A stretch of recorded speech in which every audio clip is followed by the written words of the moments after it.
Hey everyone, it's Ben Hardy here, and in today's going to be reviewing the new Alfa Romeo Stelvio Competizione. Before we get into this video, I do want to say if you want to save time and money the next time you purchase a car, link to my car buying guide in the description down below. Let's get into it.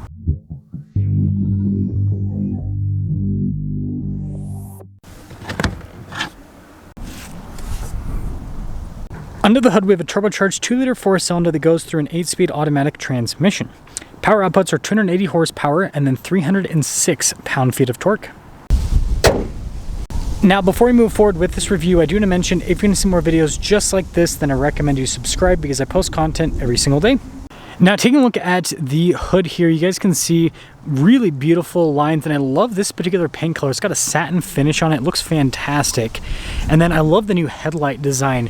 Really cool looking. Again, beauty is a big thing with Alfa Romeo. You can see you still have the signature grille there with the Alfa Romeo logo. And taking a few steps back, when you put it all together, the contrast between the blacked out elements and this satin paint look fantastic. Now around the side here, our tire wheel setup is 255/40/21 in the front and over in the rear. And you've got Alfa's signature wheel design here, which looks pretty sharp. You got the red brake caliper with the Alfa Romeo logo on it as well. And then you've got these painted fender flares. They're gloss, which contrast very nicely to the satin. You can see Competizione there on the side. And then notice how it's all blacked out with the trim. Again, gloss with the finish. And so taking a look at the side profile, again, just absolutely beautiful with the style. Now taking a look at the key fob, we have our lock and unlock function. We got the opening for the hatch, remote start, the Alfa Romeo logo, and then same thing on the back. And then taking a look at the cargo area, you can see cargo cover built in from the factory, and you've got these tabs to fold down these seats. And then got some storage underneath. I like the carpeting, it's very soft, random thing, but yeah, overall it's practical. When you're all done, you have this button which you can use to lower the hatch right back down. Really cool taillight design here, and then you can see the rest of the badges. And then notice again all the trims blacked out there at the bottom, and then I love those exhaust tips. So putting it all together, just like every other Alfa Romeo, it really doesn't have a bad angle. It is such a good looking car. Now taking a look at the door panel, really nice trim here. You can see down below as well. And then you got some storage right there. And then look at these seats, the stitching that goes throughout. You got like the red here, and then got like lighter colored there in the center. And then legroom back here is solid. Got a little storage net. We've got some vents here in the back. Heated seats, and we have some USB ports as well. And then headroom back here, it's good. Now taking a look at the front door panel again, really nice soft touch trim, and then same thing down below. Got your memory seat function, all of your window controls. You can see with the mirror adjustments, the mirrors do power fold in, and then Harman Kardon sound system. Blind spot monitoring with the mirrors. Competizione there on the headrest, and then again perforated all down the center. Really nice bolstering here. Adjustments on the side, and then look at those pedals there. Got your light controls here, you can see with the parking sensors, and then your auto stop start. And then again with the trim on the dash, really cool looking with the red stitching.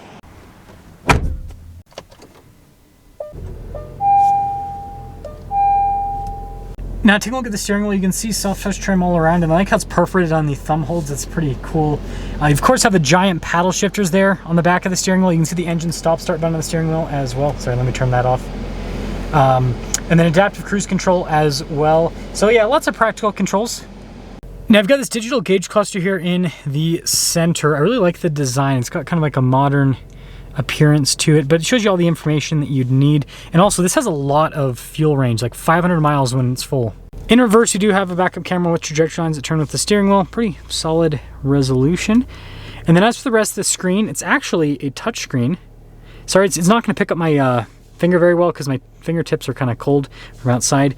But yeah, I mean, overall, it's easy to use. It does have a dial to control it as well. So if you don't want to use the touchscreen, you can use the dial. And then again, the trim all across the dash, really nice finish. And then you can see kind of like how the coloration all matches here. Pretty normal glove box, nicely lined with felt. Got our dual zone climate controls here. We got heated seats, heated steering wheel as well. And then you can see the cup holders right there. I like the shifter. It's got a cool feel when you put it into gear here. Parking brake behind that, and then you can see the DNA select. So basically, that's your sport mode. You've got your normal driving mode, and then this is if you're in like rain or snow or something. And then you can see with the control for the infotainment system, analog radio control. And then good storage here with the wireless phone charging pad. Nice trim on the top. And then it does come with a panoramic sunroof. Now, I don't have an official window sticker, but I can tell you that this car starts at $58,520 for the Competizione package. I don't actually know how much of this is standard and how much is optional, so let's just assume somewhere in the $60,000 price range. But again, starting at 58 roughly. Let's drive it.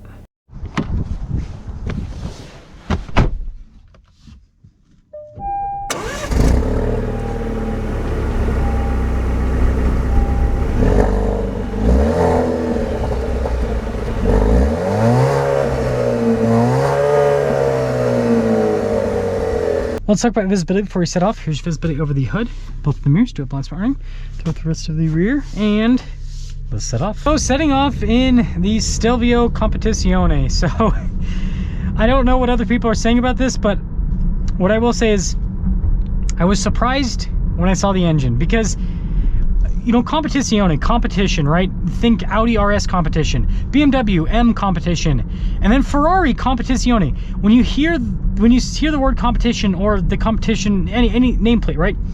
You think crazy performance variant, and that's not what Alfa Romeo has done with this. This is more luxury for the Stelvio. Basically, it's just a really cool looking Stelvio that has a really nice interior, but it has the, you know, regular powertrain. So definitely an interesting choice. It's cool how the gauge cluster changes in the sportier mode. But yeah, definitely an interesting choice by Alfa Romeo. I'm not sure why they didn't just do this with the Quadrifoglio. Just basically Quadrifoglio, more horsepower, more torque. I think that would have been cool. But anyways, acceleration, it's still really good with this. Now, the fun part with the Alfa Romeos is always the manual mode. So just quick with this 8-speed, and the paddles, really cool actuation. I mean, basically feel like you're driving a Ferrari because of the giant column mounted paddle shifters. It's really cool. This is one of those few cars that's automatic that, because the paddles are so good, right? They're not little plastic nubs like you have in a lot of cars, that, you know, you kind of forgive it for not being a manual, right? And obviously an SUV manual, it doesn't really make all that much sense. But I think you guys get what I'm saying. Like, this is still fun to drive, even though it is an automatic. So I think they've done a great job with that. I'm gonna pop back into just our normal daily driving mode. Some other stuff with this is comfortable for what it is. The seats are, the bolsters are definitely tighter, right? This is not a a plus size person car. We'll leave it at that. You gotta make sure that you're eating right and getting your exercise if you want to fit in these seats. But I like them a lot. I will say though, just like most Alfa Romeos, again, this is not luxury. This is sport luxury. So luxury is with the material use, right? Really nice trim, really nice fit and finish. But when it comes to the drive, it's sporty. Look, again, we'll pop into the dynamic mode here, and it's, you know, it's firmer ride, and that's because handling is something that is emphasized with this. So that is something, and I wish I could have gotten it through, but obviously didn't luck out with the light there. But yeah, handling is something that's emphasized with the Stelvio here. So I would call it luxury sport rather than luxury like you know, Genesis. They go for luxury rather than luxury sport. And this isn't the greatest show, but just really sharp handling. Just kind of like a sharp car in general. Again, that's what Alfa Romeo is going for, is a fun driving experience. So to sum things up with the Competizione, I think it looks really cool. I like the interior. Driving dynamics are great. I do think though that Alfa Romeo did the Ben Hardy clickbait thing. They clickbaited us hardcore. And what I mean is, it's like when I title my, like, I just posted a video on the Chevy Trax, and I called it the Lamborghini of affordable cars. That's what this nameplate on this car is like. They call it Competizione, and it's an Alfa Romeo. It's a cool car, but they should have reserved this nameplate for a variant above the Quadrifoglio. This should not be below the Quadrifoglio. So really cool car. Should probably have a different name. Should probably not be Competizione. Let me know what you guys think about the, you know, new refresh Stelvio. I think they did a great job. I like this whole setup here. I just think they went a little bit clickbaity with with the name on this one.